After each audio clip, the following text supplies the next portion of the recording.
안녕하세요. 내추럴 치과 원장 이을재입니다.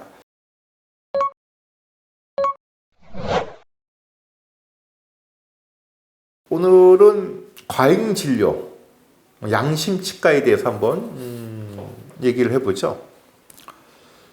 저도 가끔 보면 어디서 몇 개를 치료해야 된다고 했다. 이거는 뽑으라고 했다. 그런데 이제 그걸 확인받고 싶어서 이제 오시는 환자분들이 있죠. 이렇게 봅니다. 대부분은 치과 선생님이 어디에 비중을 뒀느냐의 차이입니다. 우선 어떤 게 경한지 중한지 어떤 걸 먼저 해야 되는지를 보고 얘기하시는 거죠. 그래서 큰 차이가 없더라고요. 제가 한번 얘기를 해보죠. 요즘 이제 초등학교 아이들 구강 검사를 많이 옵니다. 저희도 꼬마 친구들이 많이 오는데 제가 이렇게 봐요. 충치가 몇 개. 그래갖고 얘기를 합니다. 근데 이 개수가 달라요. 제가 오늘 보고 내일 보면 또 달라요. 그게 제가 만약에 어떤 환자 이건 충치가 조금이라서 치료 안 해도 돼요 했는데 2년 만에 왔는데 많이 먹었어. 그럼 제가 그 정도면 충치 치료를 그때 안 한 게 후회가 되거든요. 그러면 충치가 조금만 있어도 충치로 포함시키죠. 그러니까 이게 경계가 모호하다는 얘기예요. 아이들은 충치가 빨리 먹거든요. 그래서 아이들은 충치가 조금만 있어도 이건 치료하라고 그럽니다. 왜? 살 날이 많은데 그동안 그게 계속 번질 가능성이 높잖아요. 근데 어른들이 돼서 충치가 조금 있는 건 전 떼우라는 얘기를 안 하거든요. 왜? 지금까지 그 상태로 계속 유지되고 있고 나이를 먹으면 모든 게 이렇게 굳어지잖아요. 치아도 이렇게 더 단단해지고 치밀해지고 그러죠. 그래서 더 이상은 그 충치가 먹지 않을 가능성이 높기 때문에 그 충치로 얘기를 안 합니다. 얘기를 해도 이건 지금 당장 굳이 떼울 필요는 없습니다. 정기적으로 체크할 때 우리가 보죠. 그런다는 얘기예요. 즉 내가 오늘 보고 내일 봐도 치아의 충치 개수가 달라져요. 여기서 충치라는 건 그러니까 떼워야 치료해야 될 치아를 얘기하는 거거든요. 그걸 갖고 말이 다르다고 그러면 안 돼요. 그러니까 치과 선생님들도 기준이 다르거든요. 그래서 어디 갔더니 충치가 14개 있다고 그랬다. 너무 많다. 그래서 우리한테 왔어요. 보면 찾으면 14개 있어요. 분명히. 더 있을 수도 있어요. 근데 이제 말이 바뀌는 거 뭐냐면 충치가 이렇게 있네요. 근데 내가 보기에는 이런 충치는 정기적으로 우리가 체크하면 될 것 같으니까 요거 해서 6개 정도는 요번에 하면 좋을 것 같습니다. 그게 그쪽 선생님하고 나하고 틀린 건 아니에요. 그쪽 선생님이 과잉 진료하는 건 아닙니다. 그건 다르죠. 근데 이제 보면 너무 황당한 경우는 있어요. 이분이 지금 치과를 갔다 온 게 맞나?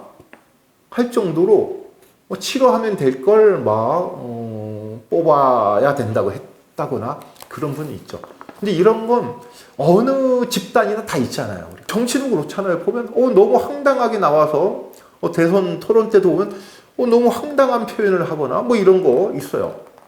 그 다음에 또 국민한테 질타를 받지만 어느 그룹이든 그런 분들이 있어요. 그분을 전체로 이렇게 비교하면 안 될 것 같아요.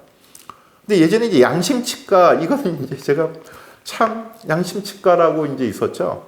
그분 제가 들어가서 봤어요. 독특하더만요, 그분은. 예.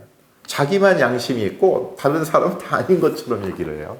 또 그런 분들도 있어요. 과잉 진료하는 분이 있듯이 또 이런 분들도 있어요. 근데 국민들은 치료비가 적게 나오고 뭐든 적게 하면 좋은 줄 알고 또 선호하는 분들이 있거든요. 그것까지 어떻게 못해요. 근데 우리가 양심, 거의 대부분의 의사들이 양심을 지키고 하죠. 그러니까 그런 걱정을 하지 마시고 만약에 필요하면 이렇게 2군데 이렇게 3군데 다녀도 좋을 것 같아요. 가끔 제가 서울의 친구가, 제가 인천에 있다 보니까 서울의 친구 가족들이 여기까지 이제 온다고 그러면 제가 근처 치과 가세요. 야, 근처 치과가 왜 여기까지 와? 거기에서 이해가 안 되고 해도 안 되고 그러면 그때 와. 또 다른 각도로 다른 생각을 갖고 내가 봐줄 테니까. 그런다고요. 저는 대부분의 치과 선생님들의 양심을 믿기 때문에 걱정 없어요. 그럼 이제 친구가 그러죠. 야, 그럼 어떤 치과를 선택해야 돼? 그건 이제 얘기를 하죠. 한 곳에서 오래 하신 선생님. 뭐 각기업했다고 문제는 아니에요. 근데 가끔 보면 요즘 막 덤핑이라고 그러죠. 막 뭐 싸게 해주고 싹 없어지는 치과들이 하도 많으니까 높아심에 하는 얘기입니다. 뭐 금방 개업하셔서도 잘 오래 하실 분들이 다 많을 텐데 제 친구한테 그렇게 얘기를 하죠. 또 가서 그냥 맨날 뭐 임플란트 막 돈 드는 얘기뿐만 아니라 잇몸 치료를 권하는 치과를 가라. 스케일링하고 그다음 잇몸 치석이 눈에 보이는 치석을 뜯어내는 게 스케일링이죠. 근데 진짜 안 좋은 치석은 잇몸 안에 박혀 있죠. 그걸 뜯어내려면 잇몸이 자극받으니까 마취를 하고 합니다. 소파술이라고 그래요. 다 보험이 되거든요. 우리가 나이가 30, 40, 이제 50 넘으면 뭐 거의 매번 스케일링 할 때마다 할 정도로 심해지는 경우도 많습니다. 그래서 이런 잇몸 치료를 적극 권하는 치과를 선택하라 뭐 이런 얘기를 합니다. 일단 모든 선생님들이 다 양심적으로 진료를 하고 있고 혹시 불안하시면 뭐 두세 군데 비교하는 것도 뭐 나쁘지는 않을 것 같습니다. 근데 과잉 진료 어느 분만 양심 치과다 이건 생각을 바꾸시는 게 좋을 것 같아요. 피곤해져요. 내가 피곤해지죠. 예, 도움이 되셨으면 구독과 좋아요 부탁드립니다. 감사합니다.